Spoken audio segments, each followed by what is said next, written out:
Assalamualaikum dan selamat sejahtera. Saya Muhammad Musafi bin Abdul Rahim akan membentangkan tentang CTU 265 iaitu sembilan secara moden dan pandangan ulama terhadapnya bersama ahli-ahli pemandangan yang lain juga bersama Nabila, Nurul Azmina dan Syazah. Okey, isi kandungan yang terdapat dalam pengenalan sembelihan secara moden, alasan saintifik penggunaan stunning, akhlak penilaian dan kesan kepada binatang dan juga kesimpulan juga cadangan. Mari kita buat kepada pembentang seterusnya. Sebagai umat Islam, kita tidak boleh meremehkan isu berkaitan dengan halal dan haram. Hakikatnya, ramai yang mengambil mudah tentang perkara ini. Namun, ia akan memberi kesan yang negatif kepada diri serta bangsa pada masa akan datang.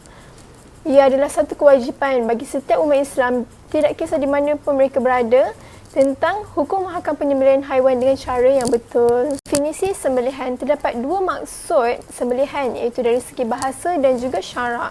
Dari segi bahasa ialah potong, belah, cabut nyawa sesuatu haiwan itu.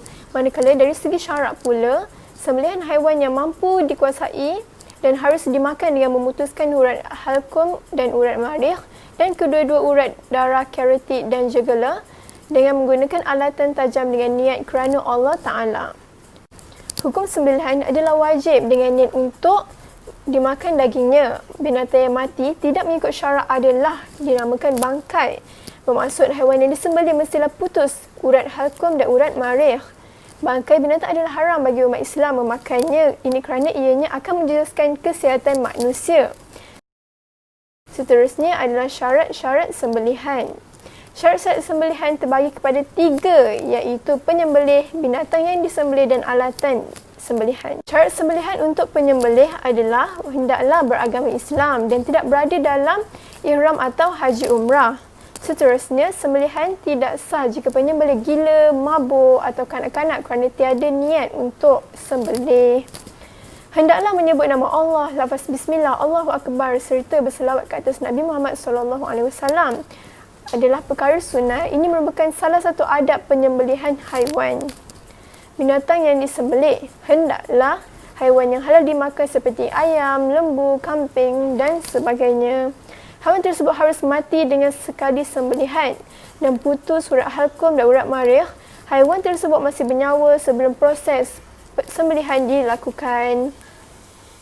Bagi alatan menyembelih pula, ia mestilah tajam kecuali gigi, kuku, tulang dan batu agar tidak menyeksa haiwan yang disembelih tersebut. Baiklah, saya Nur Syazah Natasha binti Zulkifli akan menyambung pembentangan sembelihan secara moden. Definisi sembelihan secara moden adalah sembelihan yang menggunakan mesin.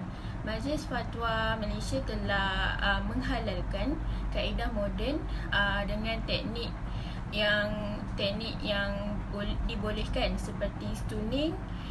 Kaedah ini dilaksanakan di rumah dan menggunakan penggunaan mekanikal seperti mesin. Baiklah, jenis-jenis sembelihan secara moden. Yang pertama, capital box. Capital box ini terbagi kepada dua bahagian, iaitu penetrative capital box dan non-penetrative capital box. Penetrative capital box ialah kaedah yang menggunakan sebiji keduli yang tajam yang akan digunakan untuk menembusi bahagian otak haiwan.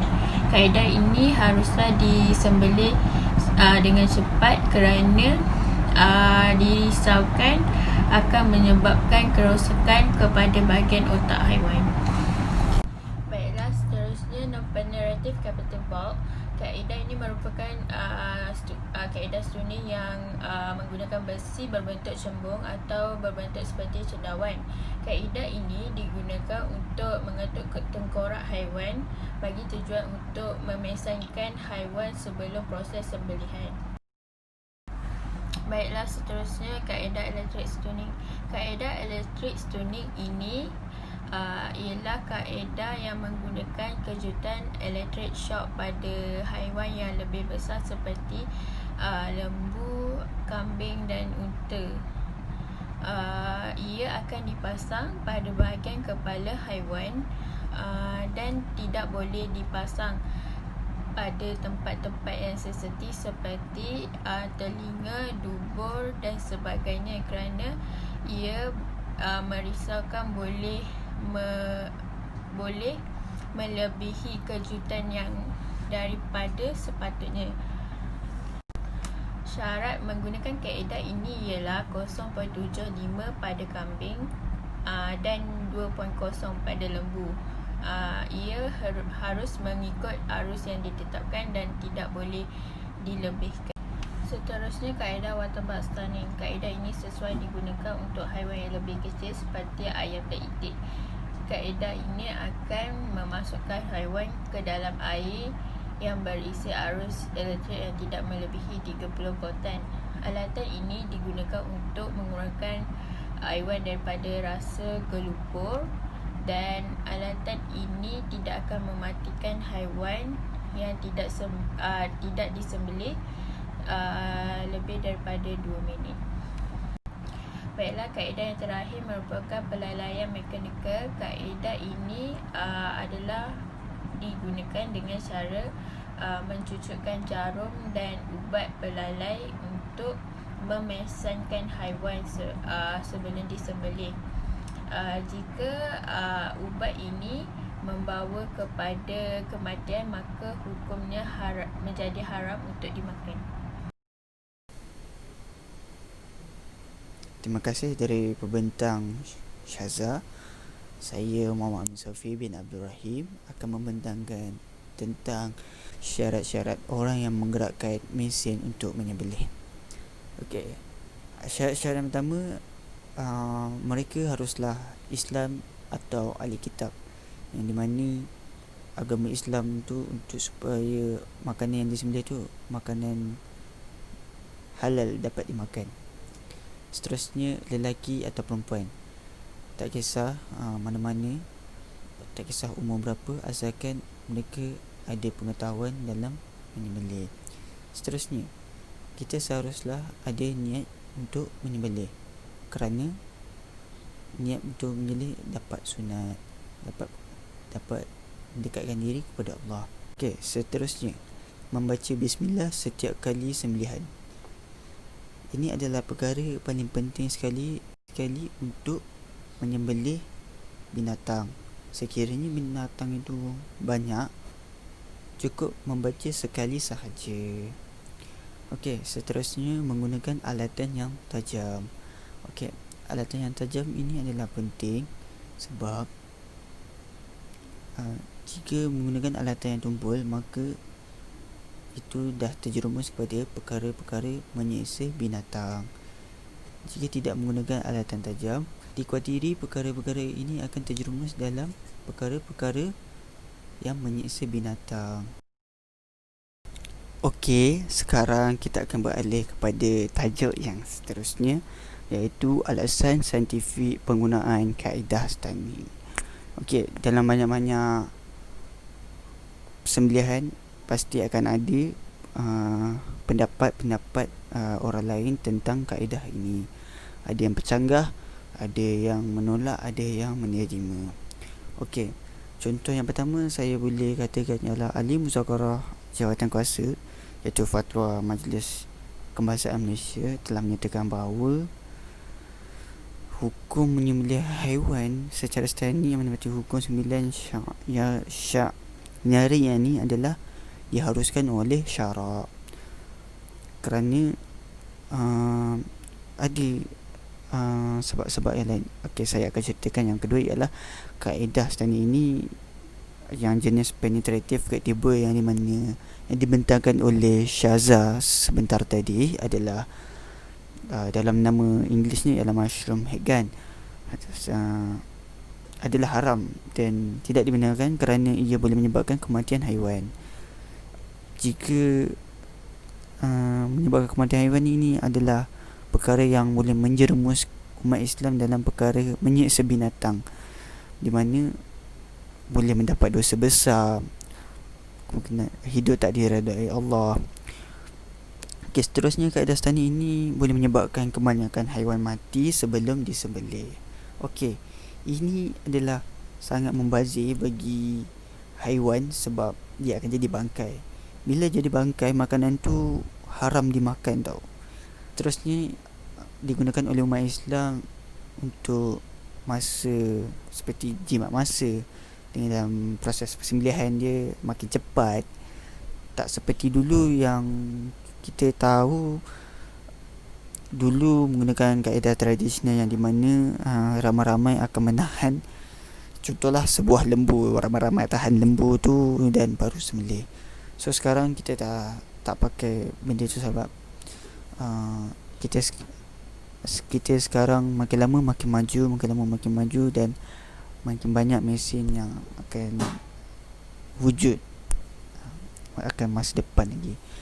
Okey, setelah proses ini dapat membantu daging-daging itu menjadi lembut, makin berkualiti, mencepatkan proses sembelihan ni dalam kuantiti yang banyak juga. Seperti yang kita nampak dekat pasar yang sekarang ni, terutama ayam, mereka jual ayam tu, sembelih ayam tu dalam mesin.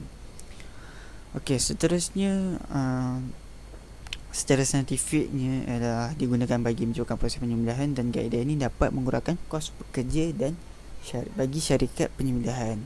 Okey, seperti yang mana saya cakap tadi, tak memerlukan pekerja yang ramai untuk menahan haiwan-haiwan tersebut untuk menyembelih. Alasan ini dapat diterima pakai oleh para ulama. Terima kasih. Saya serahkan kepada pembentang yang seterusnya. Assalamualaikum. Kesimpulannya, sembelihan dalam Islam merupakan kaedah yang boleh mematikan haiwan sembelihan dengan cepat dan selamat tanpa berlakunya unsur penyiksaan ke atas haiwan tersebut. Cara ini juga dapat mengeluarkan kebanyakan darah binatang sembelihan dengan cepat dan juga membersihkan daging tersebut daripada darah yang mengalir bagi menghindarkan penyakit berbahaya di kemudian hari. Namun, kaedah sembelihan kini semakin dipertingkatkan oleh kerana arus permodenan yang semakin meningkat. Kaedah ini digunakan bagi menampung permintaan daging sembelihan yang semakin meningkat. Walaupun kaedah sembelihan ini secara moden ini sedikit berbeza daripada kaedah sembelihan secara konvensional, tetapi ia tetap perlu mematuhi asas-asas tetapan syarak yang telah dibahas dan dibincangkan oleh golongan ulama. Cadangan daripada kumpulan saya ialah penggunaan kaedah sembelihan secara moden ini perlulah lebih didalami dan ditentukan hukum penggunaannya dengan lebih jelas agar kaedah ini dapat digunakan secara komersial dan juga ketika hari-hari perayaan seperti Hari Raya Korban dan juga Hari Raya Aidilfitri. Kaedah sembelihan secara moden ini juga dapat membantu mengurangkan risiko-risiko kecederaan ketika berlakunya kaedah persembelihan ini. Maka adalah lebih baik jika kaedah ini dilakukan kajian yang lebih mendalam dan dibahaskan tentang hukum hakamnya oleh para alim ulama dengan lebih jelas. Kaedah ini juga perlulah digunakan pakai oleh umat Islam bagi membantu menampung keperluan makanan dari sumber daging. Kaedah ini dapat memudahkan dan membantu penyembelih melakukan proses sembelihan tanpa berlakunya penyiksaan ke atas haiwan tersebut.